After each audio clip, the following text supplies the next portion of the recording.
राज्यात सध्या पेट्रोल आणि डिझेलच्या संदर्भात लॉकडाऊन लागणार असल्याच्या चर्चांना उधाण आले आहे। सोशल मीडियावर पसरणाऱ्या अफवांमुळे नागपूरसह अनेक शहरातील पेट्रोल पंपांवर नागरिकांनी एकच गर्दी केली आहे। मात्र या सर्व बातम्या धादांत खोट्या असून राज्यात कोणताही पेट्रोल लॉकडाऊन लागणार नाही असे स्पष्टीकरण महाराष्ट्र पेट्रोल डीलर्स असोसिएशनचे अध्यक्ष अमित गुप्ता यांनी दिले आहे। नागपूरमधील वाढती गर्दी पाहता जिल्हाधिकारी कार्यालयात तातडीची आढावा बैठक पार पडली। या बैठकीत जिल्हाधिकाऱ्यांनी इंधन कंपन्यांच्या प्रतिनिधींशी सविस्तर चर्चा केली। नागरिकांमधील भीती दूर करण्यासाठी आणि इंधनाचा पुरवठा विना व्यत्यय सुरू ठेवण्यासाठी प्रशासनाने कंबर कसली आहे। पेट्रोल पंपावर इंधन वेळेत पोहोचण्यासाठी ऑइल डेपो अधिक काळ सुरू ठेवण्याचे निर्देश देखील देण्यात आले आहे। त्याचप्रमाणे प्रत्येक पेट्रोल पंपावर पुरेसा साठा उपलब्ध राहील याची जबाबदारी प्रशासनाने घेतली असून पुरवठा साखळी अधिक सक्षम केली आहे। पेमेंट प्रक्रियेतील बदलांमुळे काही ठिकाणी तात्पुरता परिणाम झाला होता, तो तांत्रिक अडथळा लवकरच दूर करण्यात येणार असल्याचं देखील सांगण्यात आलं आहे। अमित गुप्ता यांच्या माहितीनुसार भीतीपोटी नागरिक मोठ्या प्रमाणावर साठा करत असल्यामुळे इंधनाची मागणी 3 ते 4% वाढली आहे। ही वाढ तांत्रिक नसून केवळ अफवांच्या भीतीपोटी झालेली आहे। प्रत्यक्षात राज्यात इंधनाचा कोणताही तुटवडा नाही असं देखील यावेळी अमित गुप्ता यांनी सांगितलं।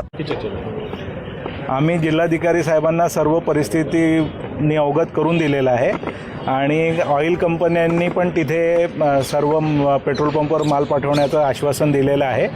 कलेक्टर साहेबांनी तिन्ही ऑइल कंपन्यांच्या अधिकाऱ्यांना सांगितलं आहे की जास्तीत जास्त वेळ डेपो चालवून प्रत्येक पेट्रोल पंपवर माल पोहोचता होईल याची खात्री करून घ्यावी, जेणेकरून हा जो पॅनिक निर्माण झालेला आहे तो संपून जाईल। कुठेतरी रात्रीची पेट्रोलची वाहतूक करता येत नाही अशा पद्धतीची अडचण आहे, त्यावर काय सोल्युशन आहे? रात्री 11 वाजेनंतर सकाळी 5 वाजेपर्यंत वाहतूक करता येत नाही। हा पेट्रोलियम आणि सेफ्टी ऑर्गनायझेशन पेसोचा नियम आहे आणि तो नियम पाळूनच आम्ही काम करतो आहे आणि तो पुढेही आम्ही तो नियम पाळत राहू। अनेक पेट्रोल पंपावर पेट्रोलचा साठा संपलेला आहे, त्यामागचं क्रेडिट लिमिटचं हे कारण आहे। नव्याने हे खरं तर नियम बदलले त्याच्यामुळे फटका बसतो।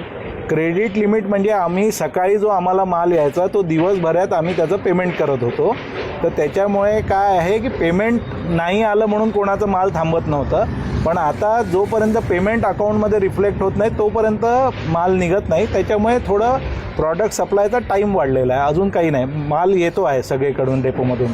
पण कुठेतरी पॅनिक सिच्युएशन निर्माण झाली, डेपो अनेक पेट्रोल पंप बंद राहतात, या सगळ्याचं काय कारण आहे? पॅनिक सिच्युएशनचं कारण आहे हे व्हॉट्सॲपवर सोशल मीडियावर फिरणारे मेसेजेस।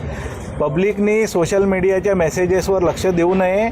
सगळीकडे मुबलक साठा आहे, सगळे पेट्रोल पंप चालू राहणार आहे आणि सगळीकडे माल राहणार आहे, तर पॅनिक बाईंग करू नका। ज्याला 100 रुपयाचं पेट्रोल पाहिजे तो आज 1000 रुपयाचं पेट्रोल घेतो आहे, त्याच्यामुळे सगळे पेट्रोल पंप ड्राय होत आहे आणि अशी जर बाईंग सुरू राहिली तर हा प्रॉब्लेम सॉल्व्ह होणार नाही। तर लोकांनी पण समजायला पाहिजे की आपल्याला जेवढी आवश्यकता आहे तेवढंच पेट्रोल डिझेल घ्या आणि पेट्रोल डिझेल मिळत राहणार आहे, कुठेही त्याचा तुटवडा नाही आहे। सोशल मीडियावरील दिशाभूल करणाऱ्या मेसेजवर विश्वास ठेवू नका। गरजेपुरतेच इंधन खरेदी करा। विनाकारण गर्दी केल्यास कृत्रिम टंचाई निर्माण होऊ शकते, त्यामुळे संयम बाळगून प्रशासनाला सहकार्य करावे। क्षितिजा देशमुख, लोकमत.com, नागपूर।